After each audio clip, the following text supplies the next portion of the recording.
Okay, another kind of different kind of thing that happens is a canon. So I think we probably talked about canons before as a very kind of simple idea, right? A canon is when you have some music that starts and then kind of echoes along. Let me just show you an example. Like a canon would be something like, let's see, let's add a couple measures here.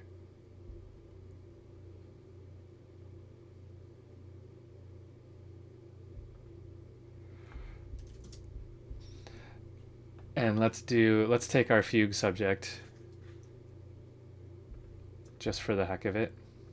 And let's make a canon out of it. This will be a little messy, but so let's take this. Let me get rid of the intervals so it's not super ugly.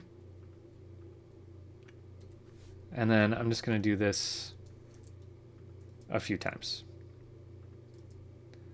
Okay, so then here we'll start another one, and here we'll start another one.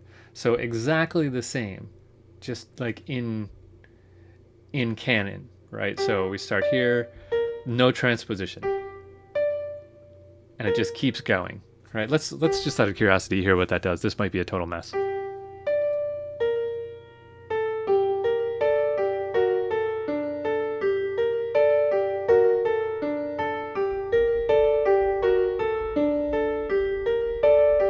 Oh, actually, this one is going to be exactly the same as the top one. They just line up. So let's do.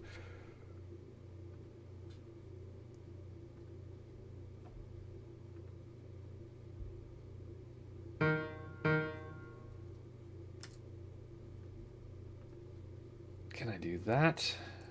There we go. So now this one is off by 2 beats. And let's move it down an octave just to make it distinguishable, which is allowed in a canon. Okay, and then we can delete those 2 notes that I just added to space it out. Okay, let's try now.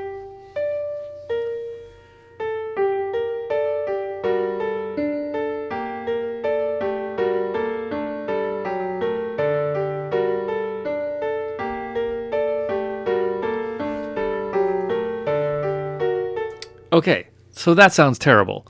It's not as easy as we think, right? It can be a little ugly, but that's what a canon is, right?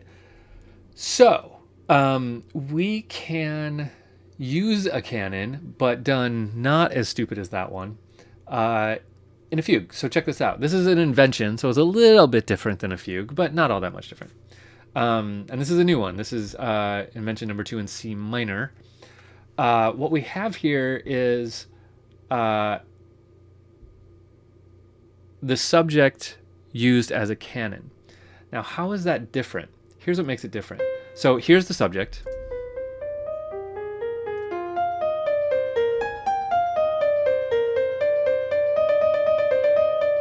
Okay, that's the subject.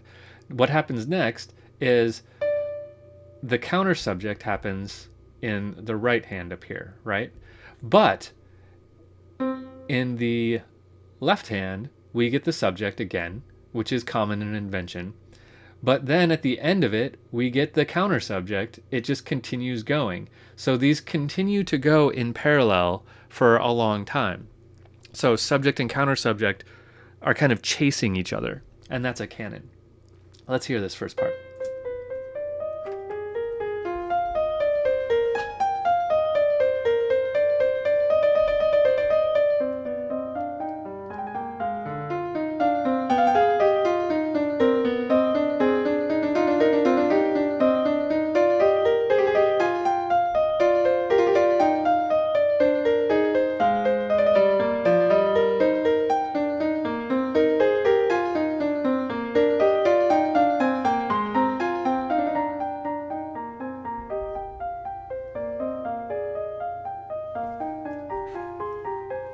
And and eventually will lead to elements of counterpoint, subject episodes, and things like that with it. But the subject is really kind of presented as a canon where the subject and counter subject are kind of chasing each other like that. And that's how you can use a canon in fugues and inventions. And it's something that we see Bach employ quite a bit.